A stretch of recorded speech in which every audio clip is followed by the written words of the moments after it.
पूज्य गुरुदेव एवं पूज्य पूर्णी श्री जी महाराज की अपार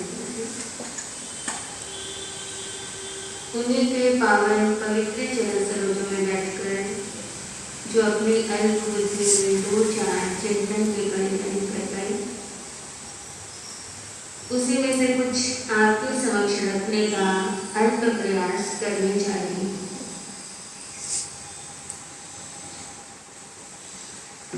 आज हम युवा दिवस मना रहे हैं।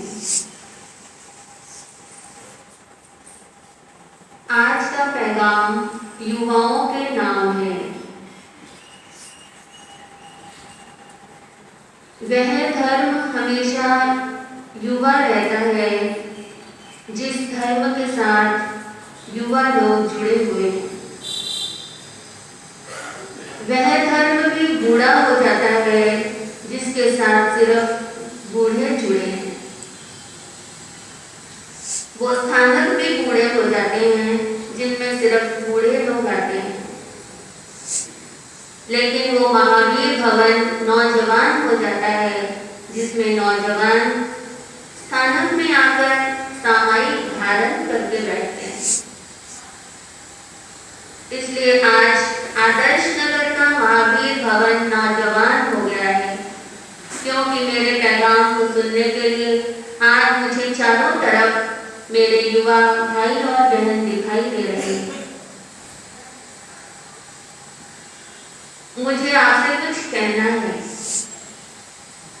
क्योंकि तीर्थंकरों ने हमसे कुछ कहा था, हमारे गुरुओं ने हमें कुछ कहा था, उससे सबको लाभ हुआ है। अतः आप सुनेंगे तो आपको भी लाभ होगा।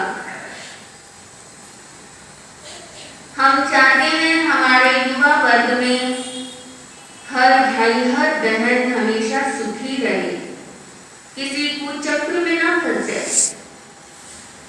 इसी कारण हमारे हृदय में आपके प्रति एक सहानुभूति है, एक संवेदना है, एक प्रेम का भाव है।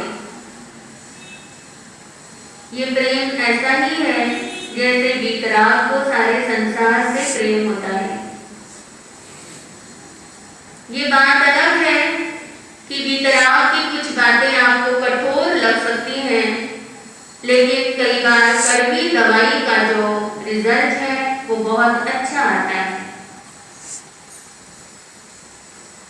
आज युवाओं के नाम भगवान के कुछ संदेश अपनी सिंपल भाषा में आपके सामने रखने का प्रयास करेंगे। सबसे पहला क्वेश्चन तो यही है कि यंग की परिभाषा क्या है, युवा होता कौन है? He is old who has stopped learning. He is always young who always learns. वह व्यक्ति बूढ़ा है जिसने नया ज्ञान सीखना बंद कर दिया है, जो ये सोचता है कि जितना मैंने जान लिया it is more than sufficient, बहुत है, बस इससे ज्यादा ज्ञान तो हो ही नहीं सकता। जो व्यक्ति अपने अहंकार में जी रहा है और अपने आप को सर्वश्रेष्ठ ज्ञानी मानकर बैठा है, वह व्यक्ति चाहे 25-30 साल का भी हो, चाहे नौजवान हो, वह व्यक्ति बूढ़ा हो चुका है, क्योंकि उसने नया ज्ञान सीखने से इनकार कर दिया। But he is always young who always learns. वह व्यक्ति हमेशा यंग है, युवा है, जो हमेशा नया नया सीखता है, चाहे वो व्यक्ति 60, 70, 80 साल का ही क्यों ना हो। अब आप अपने अपने आप को देखिए कि क्या आप नया ज्ञान सीखने के लिए क्यूरियस हैं? यदि हाँ, तो आप सब नौजवान हैं। मेरा आज का प्रवचन वे लोग ही सुने जिन्हें अपने जीवन के अंदर सुखी होना है। यदि आपको इस बात से कोई मतलब नहीं है, तो आपको या तो इस प्रवचन सभा से उठ के चले जाना चाहिए या अपने कानों के अंदर उंगलियां दे देनी चाहिए। मेरा आज का व्याख्यान वही लोग सुने जो कीचड़ में से निकलना चाहते। एक सन्यासी था, वो स्वर्ग जाने लगा। जाते हुए उसकी नजर कीचड़ में पड़े हुए एक सूअर के ऊपर पड़ी। उसे उसके ऊपर दया आई। सन्यासी ने सूअर से कहा, कीचड़ से निकलो और मेरे साथ स्वर्ग में चलो ना। सूअर ने पूछा, गुरुजी स्वर्ग में क्या है?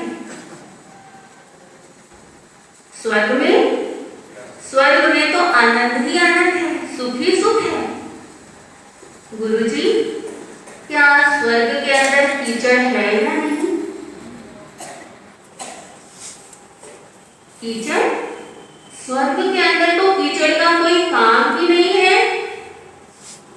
तब सूअर ने कीचड़ के अंदर एक लोटनी लगाते हुए उत्तर दिया, तो गुरुजी अगर स्वर्ग में कीचड़ नहीं है तो मुझे स्वर्ग में नहीं जाना है, क्योंकि मेरे लिए तो कीचड़ ही क्या है?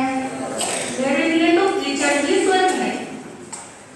जिनके लिए कीचड़ ही स्वर्ग है, उन लोगों के लिए आज का व्याख्यान किसी काम का नहीं है। जो मेरे साथ कीचड़ से निकलकर स्वर्ग की यात्रा करना चाहते हैं, आनंद से जीना चाहते हैं, जो सुख चाहते हैं, परमानेंट हैप्पीनेस चाहते हैं, उनके लिए मेरा आमंत्रण है, इनविटेशन है। आइए कीचड़ से निकलिए और आनंद और सुख को उपलब्ध हो जाए।